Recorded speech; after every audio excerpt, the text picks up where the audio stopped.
Good morning everyone. कैसे हैं आप सब? उम्मीद करता हूं कि आपकी स्टडी एकदम बेहतरीन चल रही होगी और मास्टर इन करंट अफेयर्स की क्लास में आप सभी का स्वागत है।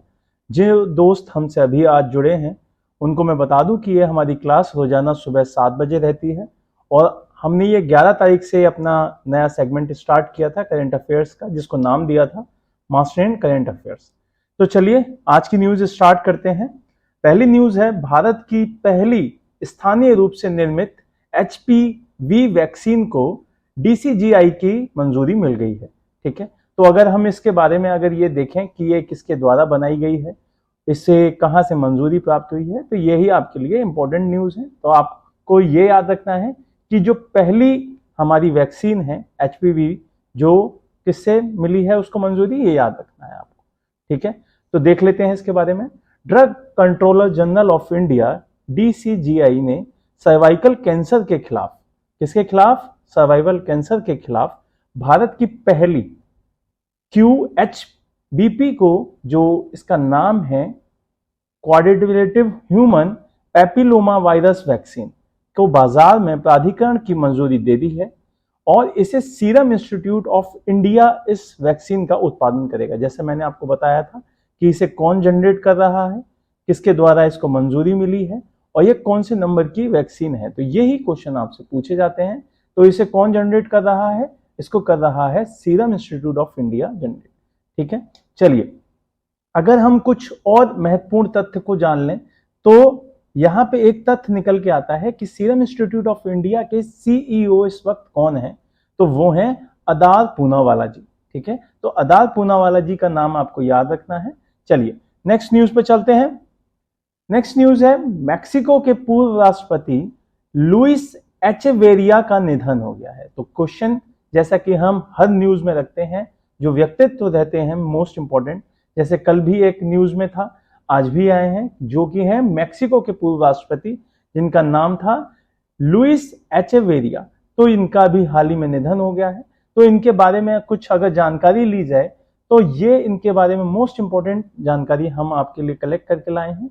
कैरियर ऑन्टोनियो और इंस्टीट्यूशनल रिवोल्यूशनरी पार्टी के जो सदस्य हैं एचेवेरिया ने मैक्सिको के विदेश मंत्रालय में प्राथमिकता दी गई थी और अन्य बातों के अलावा 1972 में संयुक्त राष्ट्र में राज्यों के आर्थिक अधिकारी और कर्तव्यों के चार्टर की इन्होंने वकालत की थी, इसीलिए ये बहुत ज्यादा मशहूर है। ठीक है, और अगर महत्वपूर्ण तथ्य देखे जाएं इनके बारे में तो मैक्सिकन राष्ट्रपति इस वक्त कौन है, तो वो है एड्रेस मैनुअल लैपेज ओब्राडोर। ठीक है, तो ये आपको याद रखना है। चलिए नेक्स्ट न्यूज है हमारी, हिमाचल के राज्यपाल राजेंद्र विश्वनाथ ने किया द मैकमोहन लाइन पुस्तक का विमोचन। अब यहां से बहुत इंपॉर्टेंट बुक, जैसे कि कल हमने क्या किया था, जो हमने लेखी जी की बुक थी उसके बारे में बात की थी। आज बुक है हिमाचल के जो गवर्नर हैं उनके द्वारा विमोचन की हुई, जिनका नाम था राजेंद्र विश्वनाथ, और बुक का नाम क्या है? बुक का नाम है द मैकमोहन लाइन। तो इसके बारे में अगर हम जानकारी लें थोड़ी बहुत तो देखते हैं। हिमाचल प्रदेश के राज्यपाल, यहां से एक क्वेश्चन क्या बनेगा कि हिमाचल प्रदेश के राज्यपाल कौन है, तो राजेंद्र विश्वनाथ। राजेंद्र विश्वनाथ ने हाल ही में the McMahon line a century of discord, ये पूरी बुक का नाम है, जैसा कि ऊपर हेडलाइन में द मैकमोहन लाइन लिखा था, पूरी बुक का नाम है the McMahon line a century of discord नामक पुस्तक का विमोचन किया। विमोचन मीन्स होता है उसको सामने लाना, लोगों के सामने उसको लेके आना। यह पुस्तक अरुणाचल प्रदेश के पूर्व राज्यपाल और पूर्व सेना अध्यक्ष जनरल जे सिंह के द्वारा लिखी गई है। जैसा कि मैंने आपको बताया कि विमोचन करने वाला व्यक्ति उसको लोगों के सामने रिप्रेजेंट करता है और लिखी किसी और के द्वारा जाती है। तो आपको ये पता होना चाहिए कि ये किसके द्वारा लिखी गई है, तो ये लिखी गई है जनरल जे सिंह के द्वारा। ठीक है, तो यहां से यही दो क्वेश्चन आते हैं मोस्ट इंपॉर्टेंट, जिनको पूछा जा सकता है। ठीक, चलिए अब चलते हैं दूसरी न्यूज पर, जो कि है आपकी ये, भारत ने एशियाई अंडर 20 कुश्ती चैंपियनशिप मनामा बहरीन में 22 पदक जीते। ठीक है, अब यहां से क्या है कि एशियाई अंडर 20 जो कुश्ती चैंपियनशिप चल रही है वहां पे भारत ने कितने पदक जीते हैं? वहां पे भारत ने जीते हैं 22 पदक। ठीक, चलिए अब इसके बारे में देख लेते हैं। मनामा में जो बहरीन में आता है, वहां पे अंडर 20 एशियाई कुश्ती चैंपियनशिप ने भारतीय पहलवानों ने शानदार प्रदर्शन किया और जहां पे 22 पदकों के साथ उसको समाप्त किया। ठीक है, जिसमें से आपके 4 स्वर्ण पदक, 9 रजत और 9 ही कांस्य। ठीक है, ब्रॉन्ज भी 9। पहलवानों के प्रतिभाशाली समूह ने एक अच्छा प्रदर्शन किया। ईरान और कजाकिस्तान के अन्य महत्वपूर्ण देशों के योग्य प्रतिभागियों ने इसको बहुत ज्यादा टक्कर दी। ठीक है, तो भारत के कितने रहे हैं? 22 रहे हैं और ये हो कहाँ रहे हैं? बहरीन में हो रहे हैं। चलिए, और चीजें अगर हम इसके बारे में और जानकारी लेनी चाहते हैं आप लोग, तो इसका स्क्रीनशॉट ले सकते हैं। हर न्यूज का आप स्क्रीनशॉट ले सकते हैं जिसमें पूरी जानकारी उसके बारे में लिखी हुई है, जैसे कि स्वर्ण किस किसने जीता, रजत किसके ने जीता और कांस्य किसके द्वारा जीता गया। ठीक है, अगली न्यूज पे चलते हैं। जानवी बनी सबसे कम उम्र की एनालॉग एस्ट्रोनॉट। ठीक है, अब एनालॉग एस्ट्रोनॉट क्या होते हैं इसके बारे में जानकारी लेंगे। और आपको जो याद रखना है वो याद रखना है कि जानवी सबसे कम उम्र की एनालॉग एस्ट्रोनॉट बन गई हैं। ठीक है, नासा के अधीन ये प्रोग्राम चलाया जा रहा है। तो देखिए, इसमें देखते हैं, अगर जानकारी लेते हैं तो 19 वर्षीय जानवी डांगोती ने दक्षिणी पोलैंड के कारको में, कहां पे? दक्षिणी पोलैंड के कारको में एनालॉग अंतरिक्ष यात्री परीक्षण केंद्र AATC, ये कहां पे है? दक्षिणी पोलैंड के कारको में है। ये से एनालॉग अंतरिक्ष यात्री कार्यक्रम को पूरा करने का सबसे पहले और सबसे कम उम्र की बनने वाली एक भारतीय हैं। ये उन्होंने इतिहास रचा है, इसलिए आपको इनका नाम याद रखना है, बहुत इंपॉर्टेंट है ये, जानवी। ठीक है, जानवी डांगोती। ठीक, और इसका प्रोग्राम कहां पे कराया जा रहा है? ये कराया जा रहा है दक्षिणी पोलैंड में। ठीक है, उन्होंने AATC में 2 सप्ताह का ये परीक्षण प्राप्त किया, जो कि यूरोपीय अंतरिक्ष पेशेवर द्वारा स्पेस फ्लाइट वैज्ञानिक अध्ययन करने के लिए स्थापित एक निजी एजेंसी है। ठीक है, अगर हम कुछ और अन्य महत्वपूर्ण जानकारियां लेते हैं कि नासा प्रशासक कौन है इस वक्त? विल नेल्सन है। नासा का मुख्यालय कहां पे पड़ता है? वॉशिंगटन DC में पड़ता है, जो कि USA में है। और नासा की स्थापना कब हुई है? तो 1 अक्टूबर 1958। ठीक है, 58 में, 1958। चलिए नेक्स्ट न्यूज पे चलते हैं। अंतरराष्ट्रीय T20 इतिहास में लगातार सबसे ज्यादा मैच जीतने वाले कप्तान बने रोहित शर्मा। बहुत ज्यादा इंपॉर्टेंट न्यूज है। क्यों? क्योंकि ये लगातार सबसे ज्यादा जीत हासिल करने वाली कोई टीम बन गई है और ये हमें गौरव होना चाहिए कि वो देश हमारा ही है, भारत। ये कितनी जीत लगातार है? 13 लगातार T20 मैच जीतने का ये रिकॉर्ड बना है। अब एक क्वेश्चन है आपसे कि इससे पहले 12 जीत हासिल करने वाला देश कौन सा था जिसने लगातार 12 जीतें हासिल की थी? तो आपको कमेंट बॉक्स में उसका आंसर देना है। अब देखिए, इसके बारे में जानकारी ले लेते हैं। भारत के जो कप्तान है रोहित शर्मा, उन्होंने लगातार 13 T20 मैच जीतने का वर्ल्ड रिकॉर्ड अपने नाम कर लिया है। और यही न्यूज आपको हमेशा याद रखनी है कि यहां से क्या क्वेश्चन आते हैं, क्या क्वेश्चन बन सकते हैं।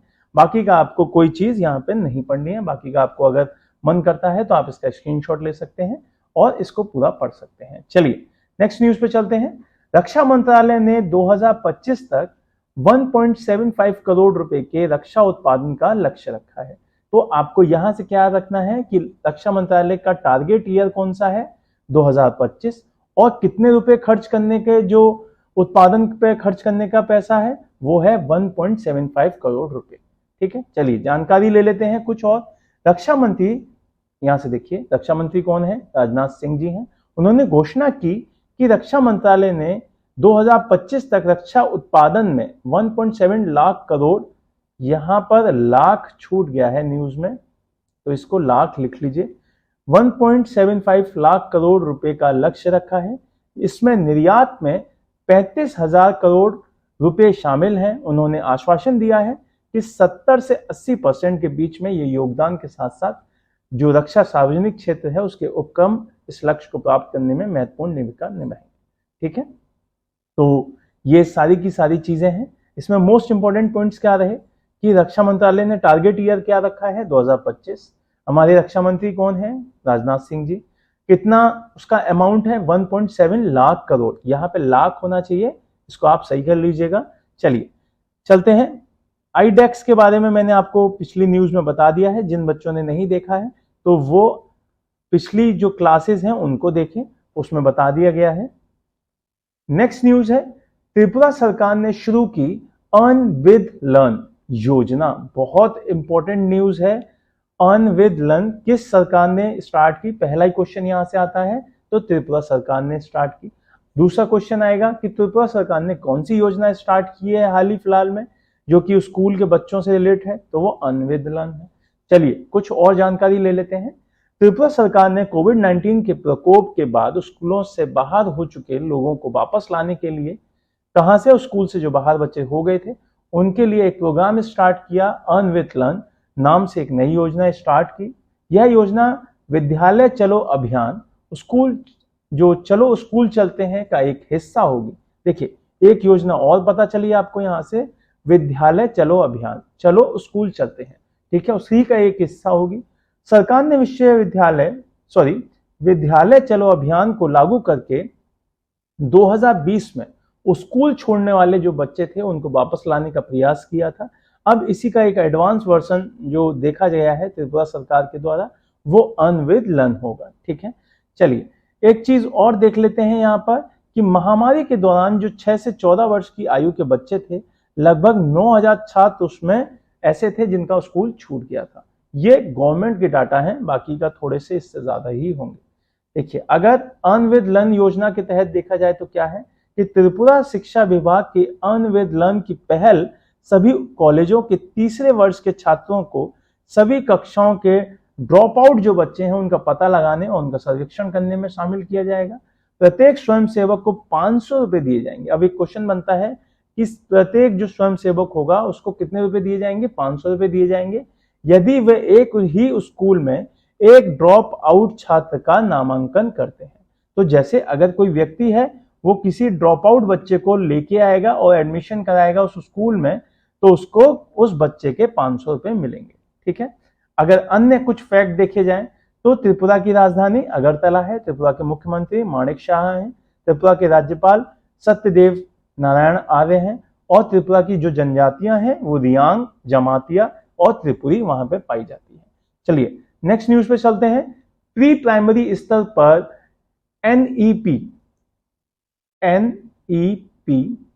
नेशनल एजुकेशन प्रोग्राम लागू करने वाला उत्तराखंड भारत का पहला राज्य बना। बहुत ही ज्यादा इंपॉर्टेंट न्यूज है।